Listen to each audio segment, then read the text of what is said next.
And welcome to another edition of Quoth Raven, Lewis Bright Raven. I'm your host, Lewis Bright Raven, 28-year professional writer, artist, and editor in comics, science fiction, fantasy, and horror and role playing games. Today is day 20 of our Booktober event where we review comics and books and other stuff for the month of October. I did this in lieu of Inktober because I didn't feel like drawing every day for that. Probably not my best move. A lot more work reading, but that's okay. We're here to have fun. So let's go ahead and go straight into our reviews this particular day. We got four books, I believe, today, maybe three. Let's see what we got. We start with Casper's Spooksville, number one. It was a free comic book day from 2019. The publisher is American Mythology Productions. The writers are Pat Shand and Mike Wolfer. The artist is Eric Schanauer, with colors by Jeremy Kahn. The genre is comedy, and it was released in October of 2019. What it's about, there's multiple stories. It says once more because this was like the third or fourth book I reviewed, but in order of alphabetical in the programming for my setup, it went first. But anyway, in Blow Off Some Scream, which is a story that's written by Pat Shand, Spooky's girl Pearl has kicked him out of the house for being too much into scaring people and not paying enough attention to her. Casper and Spooky hit the town, and Spooky acts the jerk, but Casper realizes he just needs Pearl to see how much he misses her. In the second story, The Big Switcheroo, which is by Mike Wolfer, Hot Stuff the Little Demon soaks Wendy the Witch with a water balloon, so she tries to cast a spell, but her wand is broken, and it switches her, Hot Stuff, and Casper into each other's bodies for an hour. They fend off a dragon and the ghostly trio while in this particular predicament mess. And then there are a couple of classic reprints with no credits given from the 1950s. I guess he used ghost creators to make Casper the comics back then. But overall, it's a perfect little comic for kids, nice little comic for kids. People always say that there aren't any good comics anymore, but this was a 4-issue miniseries beyond this one shot that American Mythology did last year. And I cannot say I remember seeing it anywhere. So this is kind of the thing. Books are being made for kids, but the retailers aren't carrying them, so people say, well, there's not any kids comics. There are. They're just not they're not carried and marketed. Anyway, this book is for all ages. I give it a 5-star out of 5. Let's look at the art. This is Casper going to Spooky and Pearl's house and telling Pearl, hey, what's going on? Yeah. And you got to see what Spooky's all about. And Spooky goes and he left Spooky in a graveyard to go get Pearl. And obviously, it works. There's a funny tidbit of what's going on here with Spooky because he's kind of a silly bully anyway, but she goes up behind him and taps him on the shoulder, which I'm not sure how that works, ghost tapping each other on the shoulder, but she taps him on the shoulder and it freaks him out and he runs. But he'll come back to her eventually. And here's the big opening for the Casper Hot Stuff and Wendy story. Her wand is already on the fritz. Isn't working. She's going to try and get it fixed. When she gets splashed, and then, like I said, she does the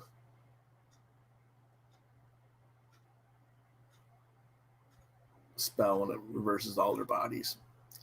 It's a pretty funny thing overall, and I like it okay. Like I said, it's for all ages, and we need more. Not only do we need to have more people carrying and marketing this stuff, but I wish more people would review these kind of books on other people's channels. Instead of always marketing, hey, it's the X-Men. Who cares? We've all seen the X-Men a billion times. You know what it's about. Whether or not we care about it is another question altogether. Okay, next book. is The Day Brothers Presents Horror, #2 from Caliber Comics. It was a $2.50 cover price. And the writers are Gordon Derry, Randy Sauve, and Edgar Allan Poe, which was the original writer, but the story in comics is adapted by Rich Margopoulos. The artists are Dan and David Day, and the genre is science fiction horror, and it was originally released in June 1990.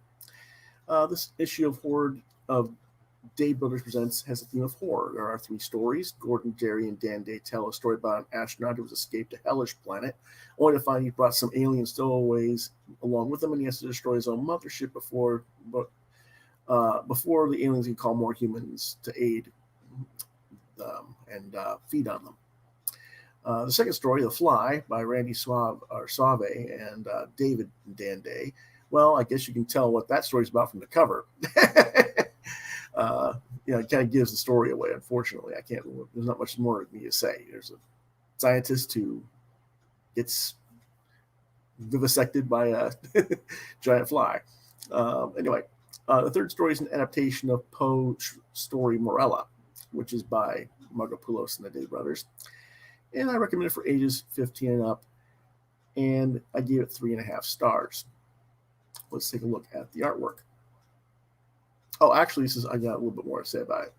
The book is black and white interiors, as that was what Caliber mostly published in back in the day.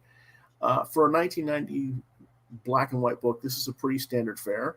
Stories are decent, and since we're getting 3 stories in one title, it's slightly above an average comic of its type and era. I do miss this kind of comic in today's market. In the 80s and early 90s were these kinds of multiple feature storybooks written by one or more writers and drawn by multiple artists. In this case, it's the other way around, with multiple writers working with the Day Brothers, but you get the idea. Were not only common, but oftentimes some of the more entertaining and imaginative comics in the market. While I wouldn't qualify this book as top of the line, it does carry a fair amount of respectability to it. I'll probably seek out and procure additional issues as I find them. There's some of the art. This is by Dan Day. This is the story called Hellstorm Locust, and this is about the astronaut who's fleeing the planet. Exquisite detail work here.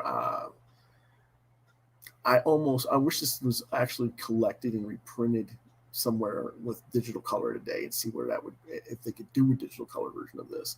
But even so, I mean, you don't really need the coloring. I mean, look at the gorgeous detail on computer consoles. The light and shadow effects are pretty nice.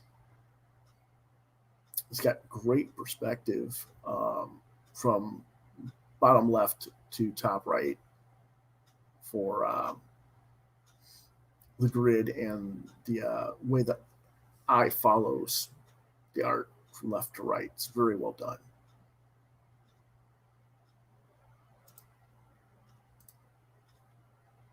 And here's another page from that first story where he's gonna fry the locusts or the aliens, and he thinks he's the only food source left on the death ship.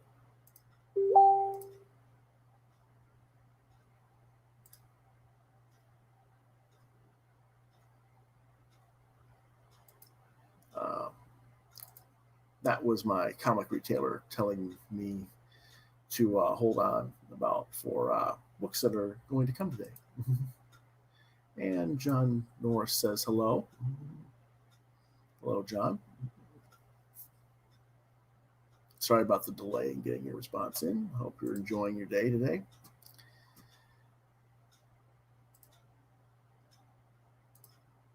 This is artwork from the Poe story. I didn't feel like showing the Fly story because, well, the cover kind of gave it away, so there's not much point. But you know,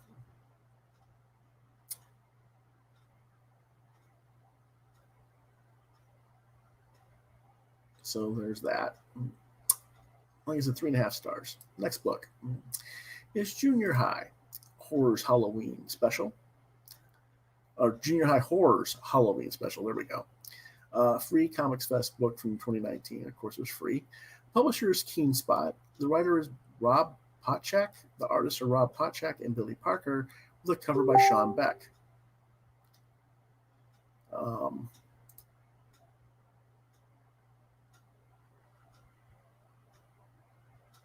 Okay, I got quite a bit of stuff coming in from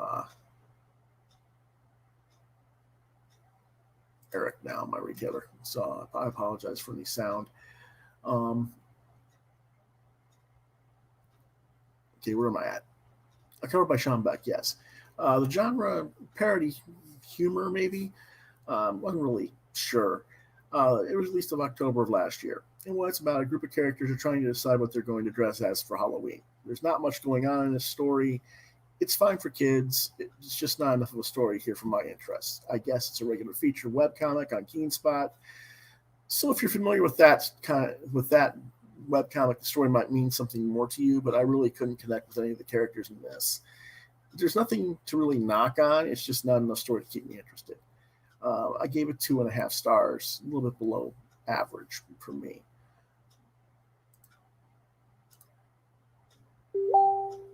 And this is the artwork. And Mikey doesn't talk. He just kind of sits there throughout the whole story and does things. He was a clown that nobody liked 3 years ago. Nobody knew he was supposed to be a creature of Black Lagoon 2 years ago. Last year he was playing Jason, and I guess they have a guy who is Jason, so he was not cool with him dressing up as his friend. But overall, it's just like, okay, whatever. I'm not going to get into what he does dress for Halloween as. It doesn't really matter. It doesn't mean anything to me. I was like, okay, so you dressed as that. Why is that a surprise? It's just not there. But like I said, for little kids, the parents can read it with the kid and they'll say, see, it doesn't really matter what you dress as long as you find something that you're happy with. That's basically just the story. So, and that's fine for a little kid, but for adults, it's just whatever. We know that already. So let's go ahead and go on to the next book. And that is Nightmares, number 2, for $1.75 cover price. And the publisher is Eclipse Comics, with writers Doug Monk and Don McGregor, art by Paul Gulacy, colors by Steve Oliff. The genre is horror, and it was originally released in 1985. Actually, these stories were originally released in 1981. This is a reprint book in 85. And it's another multi-story book. This time there's 2 features. Blood on Black Satin by Doug Monk and Paul Gulacy was originally produced in 81 and reprinted in 85 here. It's got the classic Hammer horror movies feel to it. A journalist and is a very attractive female friend go to a rural town to visit her uncle, only to discover she is marked for a ritual sacrifice by her uncle, who is a Satan worshiper who rules over the town. I could very easily see this story being made into a Hammer horror movie of the late 1970s or early 1980s. Very nice, well done stuff. And this is like stuff that was really originally reprinted in Eerie, I think, Eerie or Creepy. And the second story is A Trespasser. It has 2 parts. Actually, it has 3 parts, but we're seeing the 2 part. We're seeing 2 out of 3 parts in this issue. I'm guessing that the first chapter appeared in Nightmares number 1. It reprints a story in color from Eerie Magazine number 103 to 105, which was the original story in black and white. I'm guessing that the other story the Black Satin story also appeared in Eerie, but I'm not sure. Couldn't find confirmation on that. Gulacy likes to use actors' likenesses at this period of his career, and it's interesting how he goes about that and can maintain likenesses throughout. One of the characters is I forget who the actor is now. Sure, I wrote it down, but it's very obvious who he's using as the actor reference. I'm not sure how legal that was, but it is what it is, and it's the way it is. These are very significant stories in Gulacy's career. So it was when originally appearing in 81. These were like his first assignments for Warren Publishing. But anyway, the second story, The Trespasser, a doctor is summoned to the home of a rich family, the Copes family. There he encounters a man on the run from the Cope's guards, the Aberdeen brothers. The doctor meets Rebecca Cope, the woman who summoned him. Soon after, however, her husband arrives and is ignoring the doctor's warnings about having skin cancer and has his guards take him away to the same lockup that the guy who ran away that the Aberdeens caught. They're both held in a dungeon inside the house.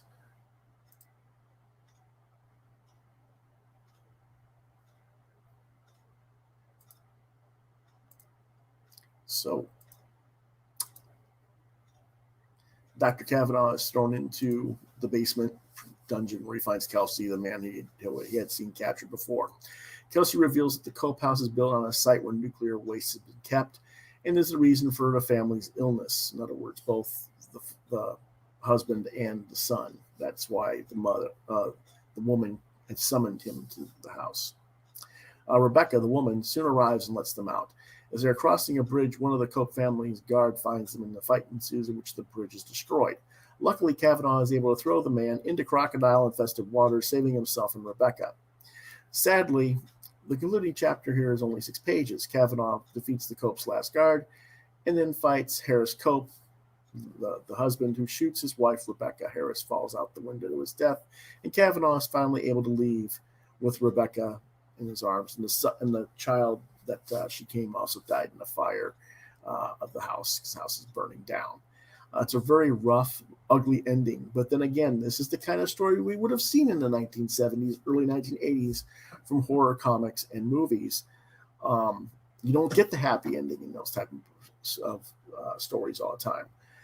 So I was actually pretty cool with that. I don't know if it's worth hunting down the color versions for the rest of these stories.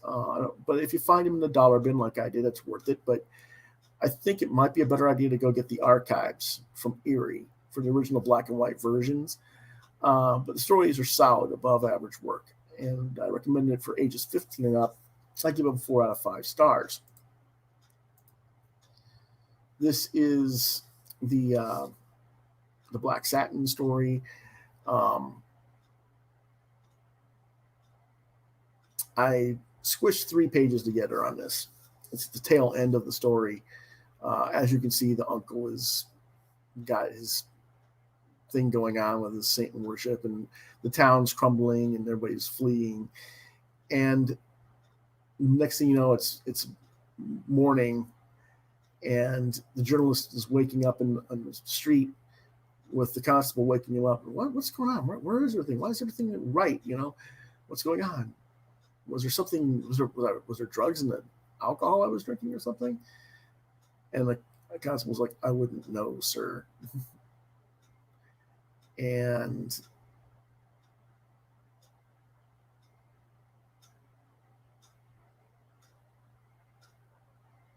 the woman talks to Malcolm, who's the journalist. He goes, I thought you died. What's going on? I didn't see you die last night or anything at all. And she's like, no, this is the first time you see me at all. What's going on? I don't know what you did last night, but whatever. I just said goodbye to my uncle for the last time, and that's that. And then they leave in the car and leave town, and the uncle is sitting there in his quarters, and it implies that there's some sort of demonic presence inside the female, and maybe they'll conceive a child or something that's evil or something like that. It's an interesting story. And this is the end scene from the Trespasser storyline.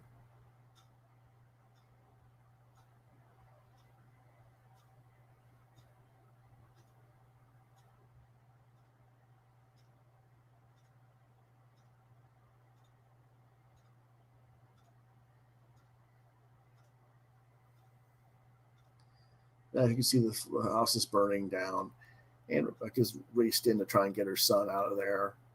And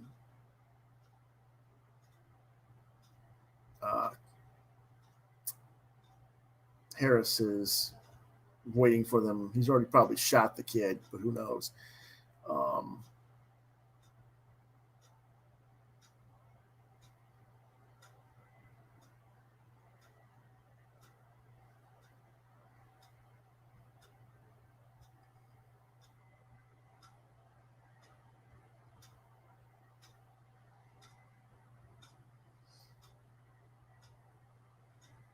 like I said, he shoots Rebecca, and the two men fight, and he falls to his death. But everybody's pretty much dead except for the doctor. Now those artworks from Nightmare, they're colored over some really beautiful pencil art. I wish I had found the pages to show the black and white versions. Goulas, he just really hits it out of the park. Not that the color versions are bad, but those are on newsprint too. So, like I said, you might be more interested in finding Erie 103 to 105 to get the Trespasser story, or just look for the Erie archives and see, because there's always a lot of really wonderful stuff in Erie comics. And that is our show for today. Let's see what we got reviewing for tomorrow.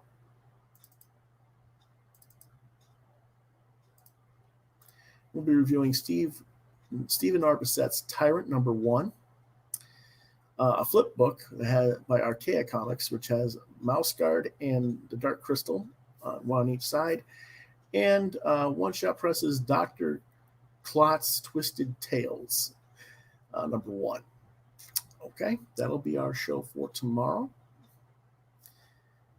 In the meantime, if you want to reach me, you can reach me on Facebook at lewis.brightraven, on deviantart.com/brightraven, on our YouTube channel, Quoth Raven, Lewis Brightraven. In email, if you have questions or anything else that you want to comment on things, maybe privately instead of publicly, you can reach me at quothravenlbr72@gmail.com. Or if you can't get me at the Gmail address, try lewisbrightraven@yahoo.com. The regular podcast weekly show appears Thursday nights on 9 p.m. Eastern Standard Time.